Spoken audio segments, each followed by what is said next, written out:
Hey everybody, this is Jam Creates here. You hear that turn signal? That can only mean one thing.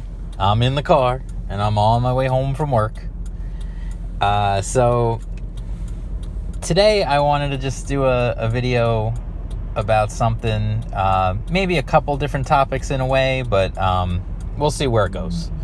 You know, sometimes I get on these rolls and the train of thought kind of like switches tracks.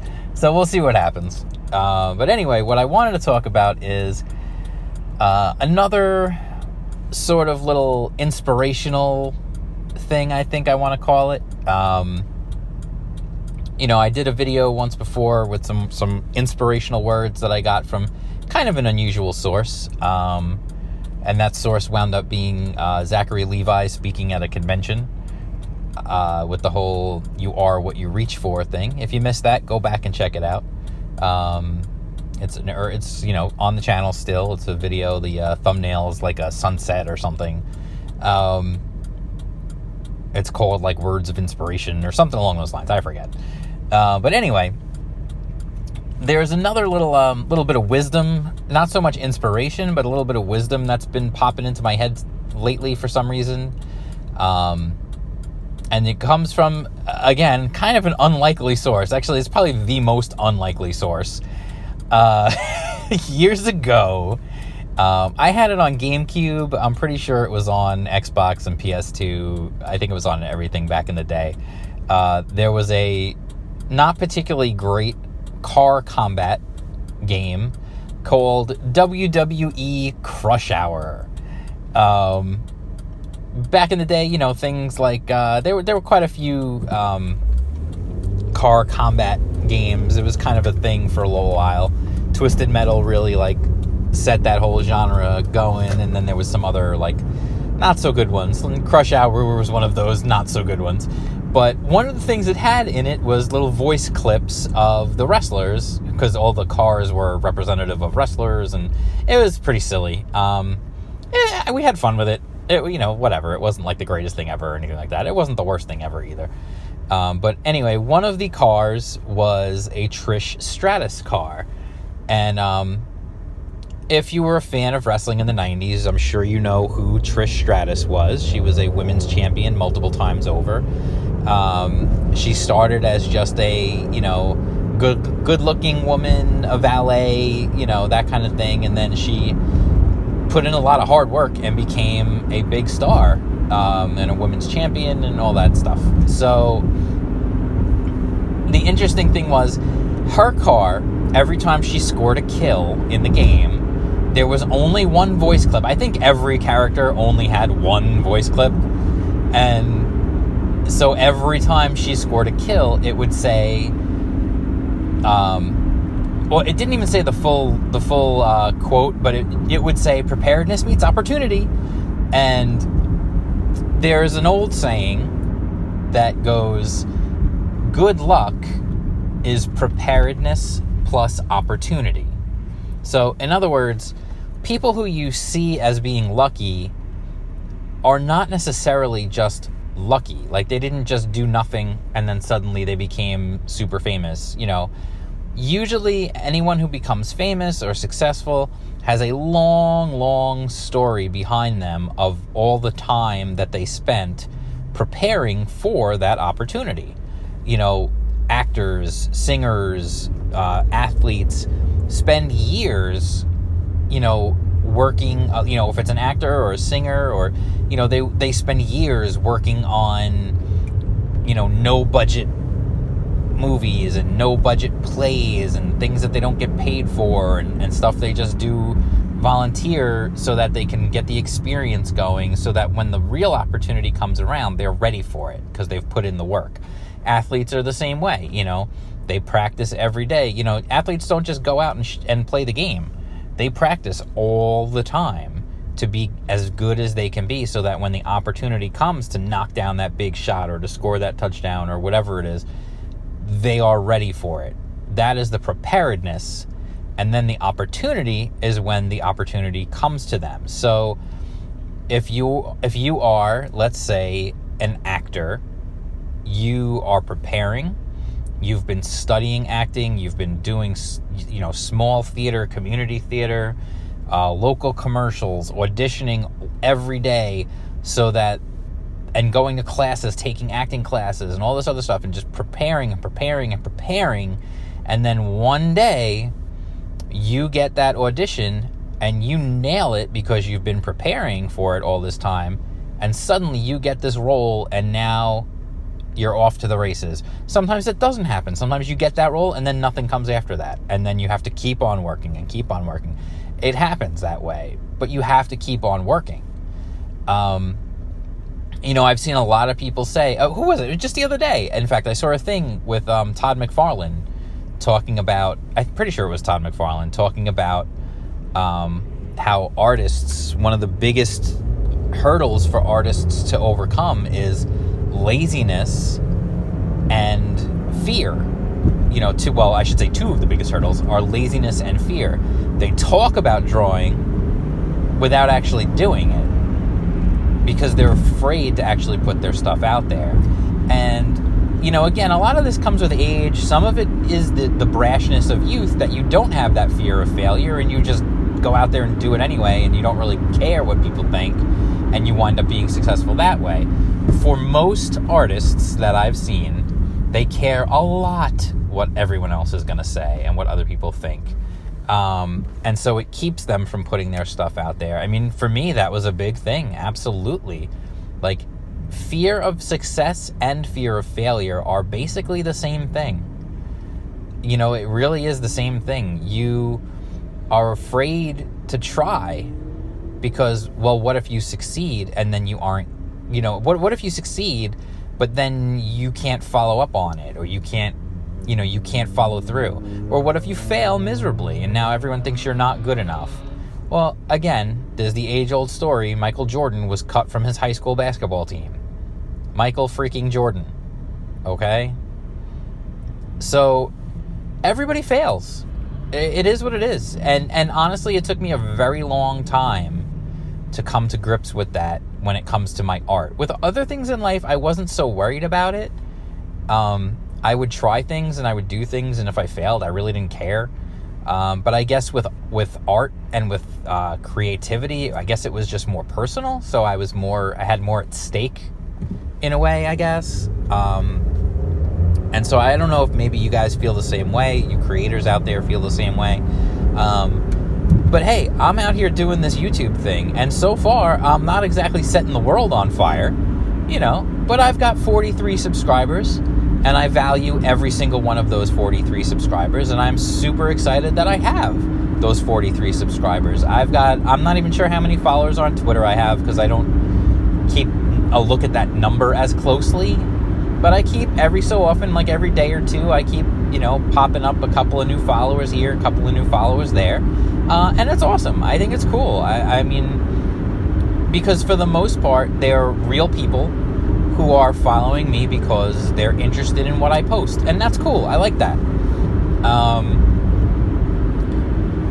Now, I did get a little attention for posting something that really was honestly completely by the way, this is the train of thought switching tracks right here. It was completely controversial or anything like that as far as I'm concerned. There was some issue going on with Mike S. Miller and Scott Kurtz going back and forth, and I'm pretty sure it was Kurtz who did the drawing of Lone Star, and of course he made him resemble a phallic symbol, whatever. I mean, honestly, like, he did it to be nasty to Mike, because he was mad at something that Mike did, and then Mike was going back and forth. They were going back and forth. But honestly, like, all I commented was, the truth is, this whole thing, if you took out the whole, because of course, when the guy was writing about Mike, he had to say the hero of the alt-right, because, naturally, everybody's a Nazi, everybody's an alt-right. Like, it's ridiculous. It's just absolutely absurd. If there were as many Nazis in the world as these people seem to claim there are, then they would already be ruling the world. Let's be honest. If there were as many as they say there are, they would already have taken over. So that's a whole nother thing. I don't want to even get into that. But all I said was, if you take out the alt-right nonsense, this whole thing would be really funny, and it would be a really, it would just be good-natured, fun. It would grow both guys' audiences, because it would just be good-natured, ragging on each other by two different guys. It would be good-natured ribbing, is what I said. And then some people made some funny comments, but using the word ribbing, but that's again neither here nor there. But my point was just why can't it just be fun? And Mike said, you know what, just take it as that, because that's how I'm taking it. Just take it as it's good fun, don't lose your humor. And I'm glad that he said that.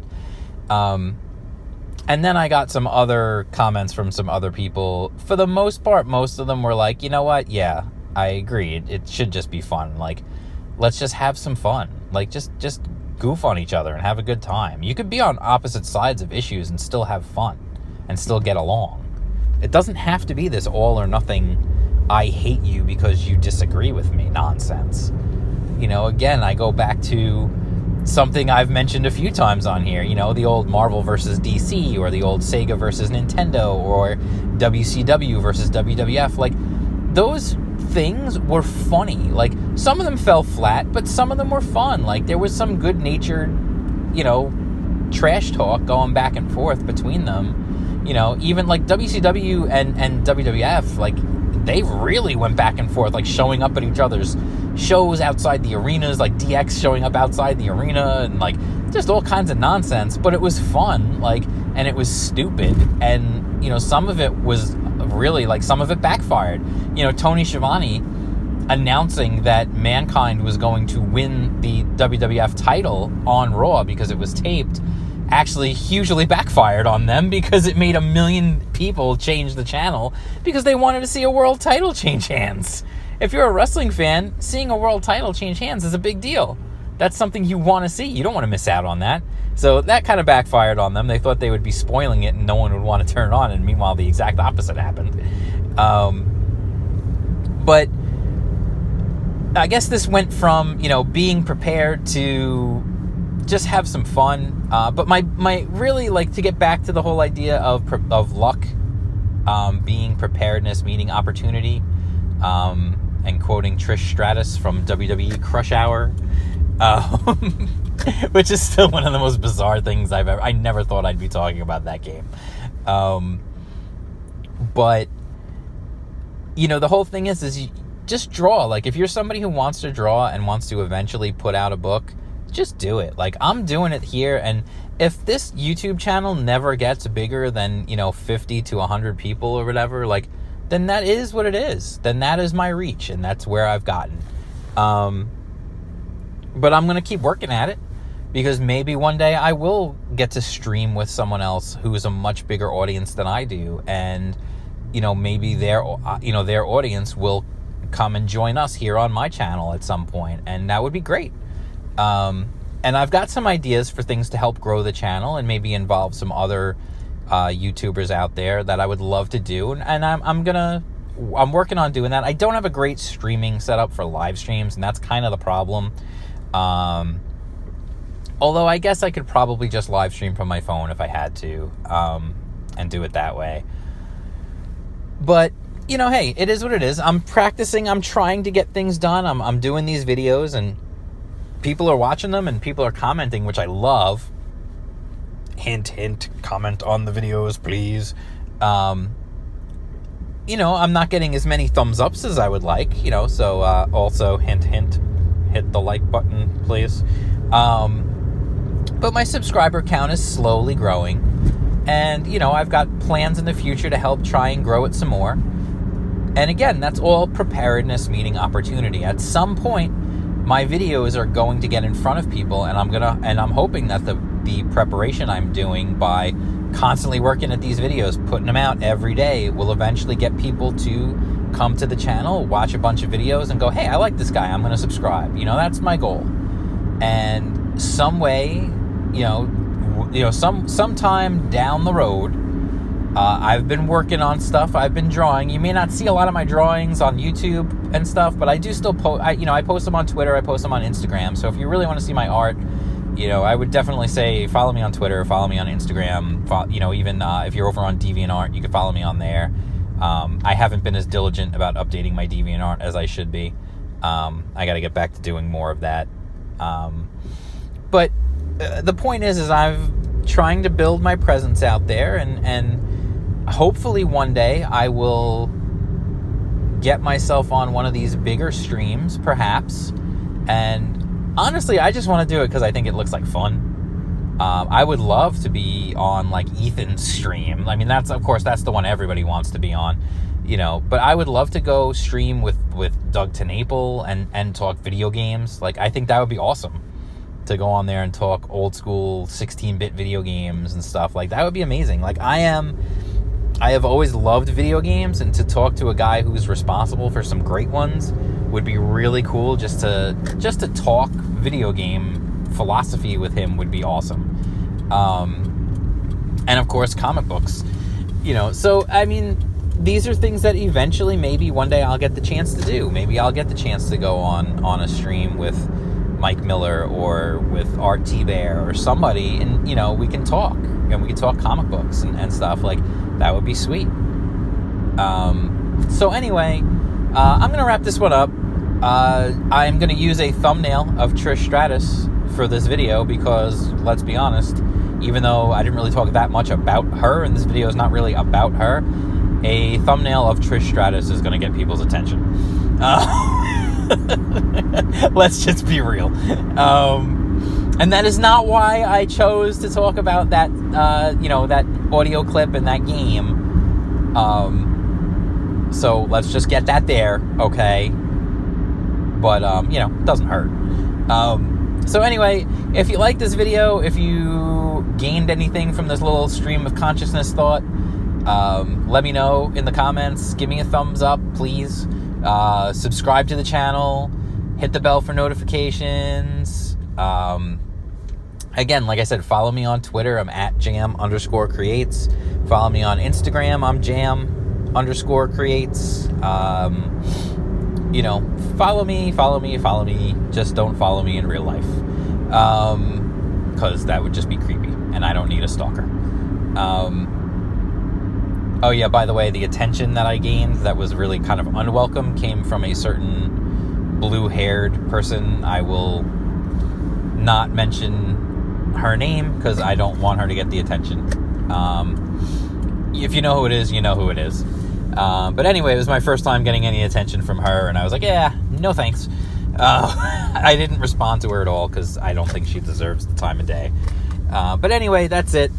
I will talk to you guys again soon, maybe with a more concise video that has a more straightforward premise. I am thinking about doing something, and I would love your input. So I guess the video is not over yet. If you made it this far into the video, you are amazing, and I love you. Just don't tell my wife that I said that.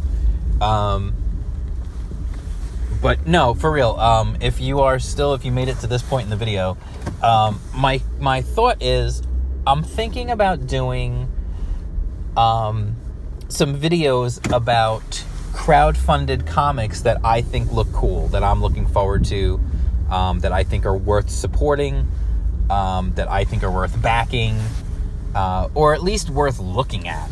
And I will certainly tell you if it's something that I have already backed, or not. I believe in doing that. I think that's a nice thing to do, to let you guys know, so you know the truth. I'm not getting anything for it, but I think it might be interesting, and if eventually maybe I could get some of those creators on for some interviews, that would really be neat, I think, just to talk to other creators, get them on board, and they can talk to my audience here, and, I'd like to think that I could get some different information out of them than maybe other interviewers would get. So I don't know, we'll see. I mean, I'm not going to telethon for them because I don't have the audience to do that anyway, but I think to put out an interview would be nice. And I would let you guys know in advance and put it out on Twitter, and you guys could hit me up with questions for the person, and I will certainly ask those questions. So that's it. If you think that sounds like a good idea, let me know, because I love crowdfunded comics, and I also love indie comics, so if I could get, like, indie creators, would you be interested in that? Like, if I could get some of the Alterna creators on board and maybe do some interviews with them to talk about their books, whether they're books that are out now or books that are upcoming. If you think that would be interesting, let me know, because I'd love to hit these guys up and talk to them. Again, my audience is not that huge. I don't know if they would want to be bothered using their time for it. But hey, you never know. I mean, I talk to some of these guys on Twitter here and there, so maybe they would just do it just for the goodwill. But anyway, let me know what you think in the comments. Tell me if you want to see that kind of thing, like Indiegogo, crowdfunding, independent comics, maybe do some interviews and stuff. Let me know what you think about that kind of stuff. I would love to do that. I think it would be cool. So that's it. I've been rambling enough. Let me know what you think about the stuff. Hit me up in the comments. Follow me on all those social media stuff. And I will talk to you guys soon. Peace out.